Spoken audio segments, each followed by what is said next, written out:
Somewhere inside you, there is a door older than your name. Tonight, you will go down to the oldest water in the world, the one dream that everyone who has ever slept has, in some quiet way, already dreamed. And by the time the water goes still, you may feel something you had almost stopped hoping for, that you were never quite as alone as you feared. So let the day set itself down now. You have carried it long enough. Feel the weight of your own body against whatever holds you. The mattress, the pillow, the gentle gravity that asks nothing of you but to stay. There is nowhere you need to be. There is nothing left to solve before morning. The morning will keep. It always does. Let your breath find its own slow rhythm. Not the breath you force, the breath that simply happens, the way the tide happens when no one is watching it. In, and a little deeper than you expected. Out, and longer, softer, like something setting down a heavy bag at the end of a long walk. You don't have to do this well. You only have to let it. And as you settle, let me speak to you the way I might if you had come to sit in a quiet room across from me. The lamp low, the hour late, the world outside gone soft and far away. You came here tired. I can hear it in the way you breathe. Not only the tiredness of one day, but a deeper one, the kind that doesn't come from doing, the kind that comes from carrying yourself alone, as though no one had ever felt the exact thing you feel. And if this voice is helping you settle, you can quietly subscribe, so tomorrow night's journey finds you too. No pressure, nothing to do now. Just let it stay, the way you'd leave a small light on in another room. Now, let me tell you a true thing, slowly, so it has room to land. You think your mind begins at your birth. You think it is yours alone, this small warm cave of thoughts, built from your days and your wounds and the things people said to you when you were too young to defend yourself. And part of it is, the top of it, the surface, but underneath the part of you that remembers your own name, there is something far older. A floor beneath the floor. And tonight, gently, we are going down to it. So imagine, if you will, that the dark behind your eyes is not empty. It is not a wall. It is a corridor. And the corridor slopes, very gently, downward. You don't have to walk.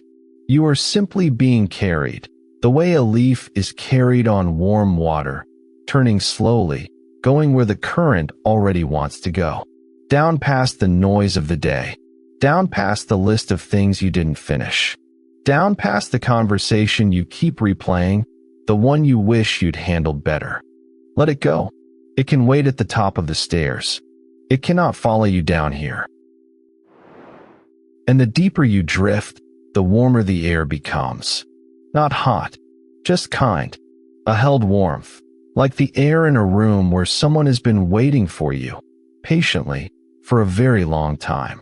You feel it on your face first. Then your shoulders begin to believe it. Then, slowly, the long muscles of your back, the ones that have been bracing for something all day, begin to understand that the danger has passed, and they can finally rest. Ahead of you, in the soft dark, something begins to take shape. A glow, low and golden, the way light looks through closed eyelids when you turn your face toward a candle. And as you come closer, the glow becomes a shape, and the shape becomes a gate. A gate of old stone, two great standing stones, worn smooth, and a lintel laid across the top of them, the way doorways were made long before anyone wrote down how. There is no wall around this gate. It stands alone in the warm dark. You could walk around it, but you won't, because some part of you has always known this gate was here, waiting. Run your hand along the stone as you pass beneath it. Feel how warm it is, warm the way a stone is warm when it has held the day's heat far into the night. And feel the marks worn into it, hollows smoothed by hands. Thousands of hands. Tens of thousands. Everyone who ever came this way reached up and touched this exact stone, in this exact place, and wore it a little smoother. You are not the first to pass through. You are only the most recent. And there is a strange comfort in that, isn't there, in being one of a long, long line, instead of one small frightened thing, alone in the dark. Let me tell you something I learned, slowly, over a lifetime of sitting in rooms like this one, listening. People would come to me with their dreams, and they thought their dreams were strange and shameful and entirely their own. A great serpent coiled at the bottom of the sea, a child found floating in a basket, a wise old figure who spoke in a language they didn't know but somehow understood, a descent into the dark to find something precious and bring it back. And they would whisper these images to me, half afraid I'd think them mad. But I had heard them before, not from that person, from another, and another, from people who had never met, who lived in different cities, who spoke different tongues, who could not possibly have copied one another. The same images, the same ancient shapes, rising up in the night, in mind after mind after mind, as though, beneath the small private cave of each person's memory, there were a vast shared sea. And from that sea, the same old creatures kept surfacing, in dream after dream, for as long as there have been people to dream. That is what waits past the gate, not your story, the older one, the one underneath. So step through, feel the air change. There is sound here now, faint at first, then unmistakable. Water, moving water, the low, patient voice of a river, somewhere ahead in the dark, talking to itself the way rivers do. And there it is. The path opens, and the ground softens beneath you, cool and damp, and you come to the edge of a wide, slow river. You cannot see the far side. Mist hangs warm over the surface, lit from somewhere low and golden, so that the whole river seems to glow faintly from within, like something alive and breathing. The water moves without hurry. It has been moving like this for longer than there have been names for it. It does not know you are watching. It would move exactly the same way if you were not here at all. And there is a peace in that too, in being beside something so old and so calm that it simply does not need anything from you. At the water's edge, a boat waits, low and dark and broad, the kind of boat that has carried things across water since long before history began. And there is a figure standing in it. Do not be afraid. Look closer. The figure is patient, cloaked, perhaps, the face in shadow, one hand resting on a long pole that reaches down into the water. This one has done this many times. This one is not in a hurry. This one has been waiting, the way the gate was waiting, the way the warm air was waiting for you to be ready to cross. You have met this figure before, you know, in dreams you've forgotten, in stories someone told you when you were small. The ferryman at the dark river. The one who carries you from the side you know to the side you don't. Every people who ever lived has imagined this crossing, in one form or another. The boat across the water. The passage to the other shore. They could not all have copied each other. They simply all reached down into the same deep place and found the same old picture waiting there. And now, so have you. So step down into the boat. Feel it take your weight, rocking softly, settling. Feel the warmth of the wood beneath your hands. Sit. Let your shoulders drop. The figure pushes the pole against the riverbed, and you begin to move out, away from the shore you came from, into the warm, glowing mist. The shore behind you softens and blurs and is gone, and you are out on the old water now, between one side and the other, in the place that belongs to neither. Here, between the shores, I want to ask you something gentle. You don't have to answer with words. Just let the question move through you, the way the boat moves through the water. Is there a part of yourself you have been refusing to look at? A figure standing on the far bank of you, the side you keep your back to. The part that is too angry, or too frightened, or too hungry, or too tender. The part you decided, a long time ago, was not allowed.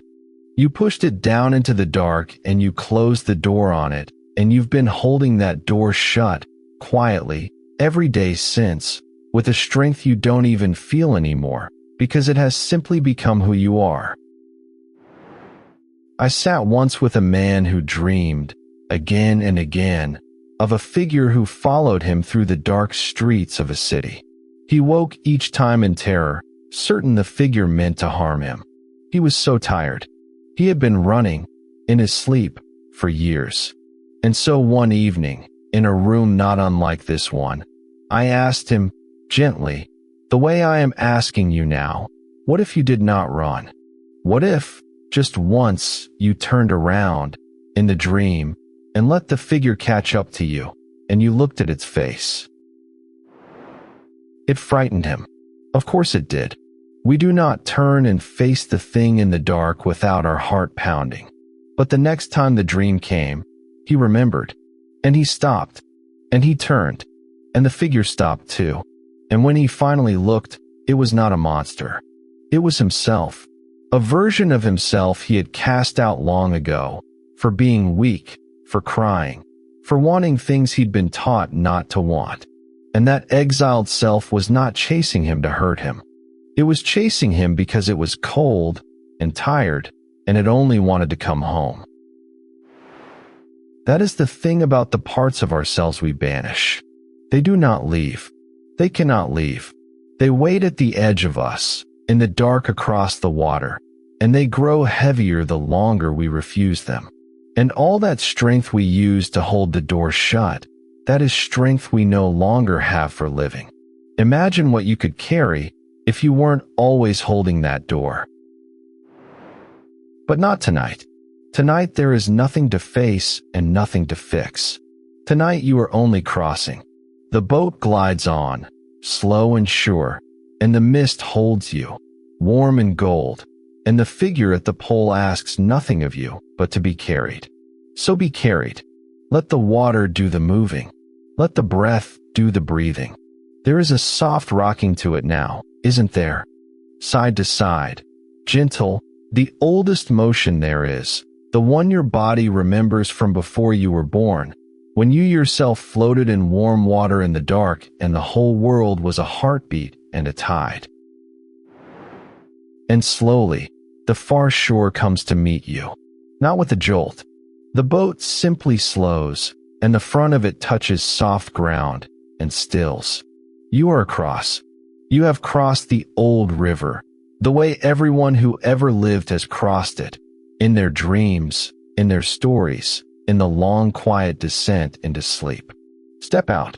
The ground here is smooth and cool and certain beneath your feet.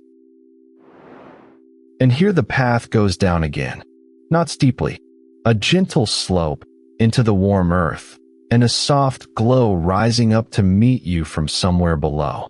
You go down, past walls of smooth stone that hold the warmth like skin, past the last sounds of the river fading behind you, down into a deep and tender quiet, the quiet of a place that has never known the noise of the world above. And the air grows warmer and closer and somehow sweeter until the passage opens, and you find yourself standing at the edge of a great underground pool. Oh, it is beautiful. Let yourself simply see it. A vast still pool of water, far underground, its surface as smooth as polished glass, glowing from beneath with that same low golden light, so that the whole cavern is washed in warmth. The ceiling arches far overhead, lost in soft shadow, and the water is so still that it has become a mirror, a perfect, breathing mirror. And the warm air moves over your skin like a hand smoothing a sheet, and every muscle that was still holding on lets go. Come to the edge. Kneel, if you like, on the warm, smooth stone, and look down into the water. At first you see only yourself, your own face, soft in the golden light, looking back up at you from the still surface. And there is something in your own face you don't usually let yourself see. How tired you are. How long you've been kind to everyone but yourself. Look at that face with the patience you would give a child. It has been trying so hard. It deserves your gentleness. Give it now, just for a moment. Look at yourself the way someone who loved you completely would look at you, and let that be true. And then, slowly, the water begins to change. Your reflection softens, and behind it, beneath it, other faces begin to rise. Not frightening, quiet. Faces you have never seen, and yet know. The face of a woman who lived 1,000 years before you, who knelt at the edge of water just like this and felt exactly what you are feeling now. The face of a man who looked up at the same stars you look up at and felt the same small ache of not knowing why he was here. Faces of people who loved and lost and were afraid in the dark and longed to be understood, exactly, precisely, as you long to be understood. They are all here, in the deep water. Everyone who ever was. The whole long line of them, stretching back and back, beyond memory, beyond names. And every single one of them dreamed. Every one of them laid down in the dark, as you are lying now, and closed their eyes, and went down, to this same water. The mother soothing a child 100 generations ago hummed a sound your own mother somehow knew. The image of the wise old one, the helper who appears when we are most lost, rose in their sleep just as it rises in yours. The garden, the flood, the journey into the underworld to bring back something precious. The light reborn out of the deepest dark. They dream these. You dream these. We have all, always, been dreaming the same few ancient dreams, each of us thinking we were the only one. You see, you were never building it alone, this inner world of yours. You inherited it. You were born already knowing the shapes, the way a bird is born already knowing the song it has never been taught.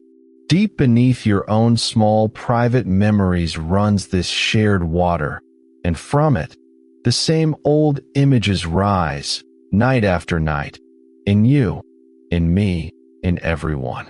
When you weep at a story you've never lived, that is the old water, stirring. When a piece of music opens a door in your chest to a grief that feels older than you are, that is the old water. When you meet a stranger's eyes and feel, for no reason, that you already know them, that is the old water, recognizing itself. So let me offer you something, not a task, a small kindness you can give yourself, in the waking world, when you choose to. In the morning, in those first soft minutes when you are not yet fully back, before the day reaches in and takes you, keep a little book by your bed. And whatever rose in the night, whatever image, however strange or small, set it down. Don't explain it. Don't tame it. Just let it land on the page the way it landed in you. Because these images are letters. Letters from the old water, addressed to you, in a language older than words. And a letter you keep is a letter you can one day learn to read. I knew a woman who began to do this. She thought her dreams were nonsense, the leftover noise of a tired mind. But she wrote them down, as I asked her to, night after night. And slowly, a pattern surfaced. The same figure, returning. A figure of the opposite of all she showed the world. She was so controlled, so careful, so reasonable by day and by night. This wild, free, untamed other kept rising from the deep, asking to be let into her life. Not to ruin her, to complete her, to give her back the half of herself she had traded away, long ago, for the safety of being acceptable. She had thought she was meeting a stranger. She was meeting the part of herself she had been waiting her whole life to come home to. That is what the old water gives back to us, if we let it. Not chaos. Wholeness. The slow gathering of all our scattered, exiled, forgotten parts into one. The frightened part. The fierce part. The tender part. The wise old part that has been quietly with you the entire time. Deeper than your fear, steadier than your doubt. Waiting. None of them is the enemy. They are all you. And the work of a life is not to perfect one part and bury the rest. It is to come down here, to the still water, and let them all be reflected at once, and to say, gently, to every one of them, you may stay. You belong. You are mine, and I will not abandon you again. So look once more into the pool, and this time, do not look for a single face. Let them all be there at once. Your own, and the ancient ones, and the exiled ones, and the wise one in the depths. Let the surface hold them all, layered and luminous and somehow, impossibly one. The warm golden light moves softly across the water, and across all those faces, and across yours, and there is no longer any clear line between where you end and where the old water begins. You are a single wave that thought it was the whole sea. And now, for a moment, you remember the sea. You can speak to it, you know, to any figure that rises. This is the oldest art there is, older than the gate, older than the boat. Not to chase the images away and not to drown in them, but to sit beside them, here at the warm water's edge, and simply ask, who are you? What do you want? What have you been trying to tell me? All these years I was too busy to listen, and then to wait, without forcing, the way you'd wait for a shy animal to come to your open hand. The answer rarely comes in words.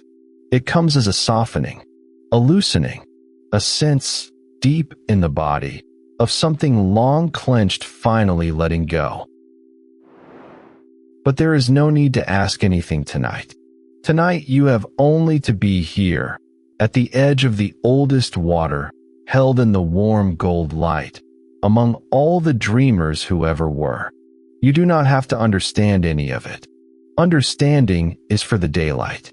Down here, there is only the water and the warmth and the slow and certain knowledge settling into your bones like heat into stone, that you are part of something vast and ancient and unbroken. That the fear you thought was yours alone has been felt and survived 1 billion times before. That the longing you carry is the same longing that built every temple and sang every lullaby and lit every small light against the dark.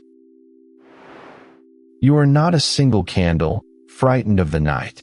You are one flame in a fire that has been burning, hand to hand, heart to heart, dream to dream, since the very first person looked up at the dark and was afraid, and the second person reached out and was not alone. That fire is still burning. You are carrying it now, and one day you will pass it on, without even meaning to, in a story you tell, a song you hum, a kindness you give to someone too tired to ask for it. The old water moves through you and out of you and on. Now let the pool grow still again. Let the faces sink, softly, back into the warm depths, the way the day sinks into the evening, the way the evening sinks into the night. They are not gone. They are only resting, just beneath the surface, where they have always been, where they will always be, ready to rise again whenever you come down to meet them. The water smooths itself. The golden glow grows gentler, lower, kinder, and the great cavern breathes its warm, slow breath around you, in and out, and your breath, without your asking, has long since matched it. And you are so heavy now, So beautifully, completely heavy.